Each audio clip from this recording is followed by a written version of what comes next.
lakini ameenda pale moja kwa moja kapiga poor governance. Kwenye poor governance pale ndo akaweka ile video. Yaani achana na hiyo.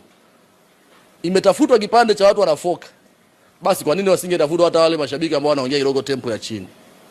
Kuelezea labda ilikuwa kuna mjadala tu fulani unaendelea, wanataka labda wapate haki yao ya kuuliza maswali. Kwa nini imewekwa wale watu waliochanganyikiwa, mtu kama Muhindi ule, Muhindi yuko, "Muhuni ametoroka kikao."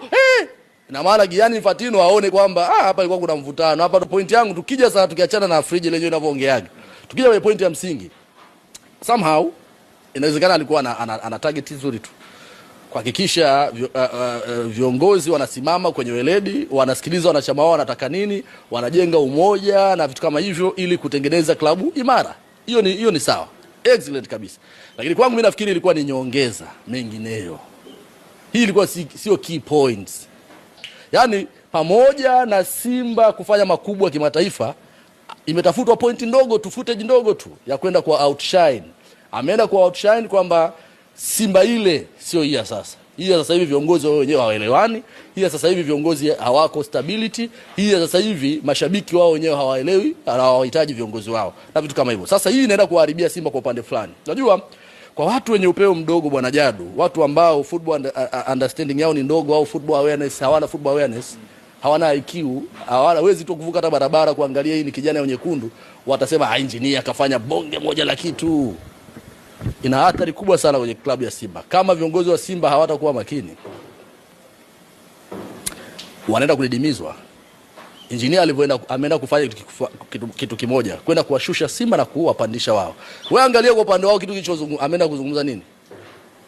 Ameenda kuzungumzia masuala financial stability, kwa maana swala la uchumi ndo changamoto kwenye klabu yao. Miundombinu ni changamoto kwenye na miundombinu, kwa maana pia hata majengo yao sio mazuri na nini. Vitu minor tu ambavyo wakijaribu kuangalia watu wawekezaji kule wasema watu kawekeze kwenye miundombinu kwa Yanga. Kwa Simba imewekwa nini? Poor governance. Kwa nini wasingetumia mifano mizuri? Simba imefika iko nafasi ya 5 kwa ubora. Kwamba tunachojivunia ni kweli transformation bado haifanikiwi, lakini vilabu vyetu nao vina grow kimataifa. Nyimba amepotea, Etwadu Sahel amepotea, kina Zamalek amepotea, kina Asante Kotoko amepotea, brother, na kutajia vitu vizito hapa. Yaani matimu kibao yalikuwa strongest kweli kwenye michuano. TP Mazembe wamepotea. Alipaswa engineer kuwa kama Vasco da Gama. Asiangalie Simba tu kwenye AGM. Ina maana okay, kama mkutano mkuu wa Simba usingefanyika angeenda na engo gani sasa? Angepeleka watu gani kufoka pale? Nakuuliza. Ina maana asingepata footage ya kwenda kupeleka watu wakifoka bana, hatutaki uongozi, watu waelewi, wamefunga kikao, tuliwaambia tujinyooshe. Hatari. Lakini Simba leo iko nafasi ya 5 kwa ubora. Wamefanikiwa vipi? Zamalek wameshindwa. Wydad wameshindwa. Ukienda kwa upande wa rank ya vilabu bora, Ahali makombe 12 amechukua. Anafuata TP Mazembe 5, yeye pamoja na Zamalek 5. Anakuja Esperance Sportive de Tunis amechukua zake 4.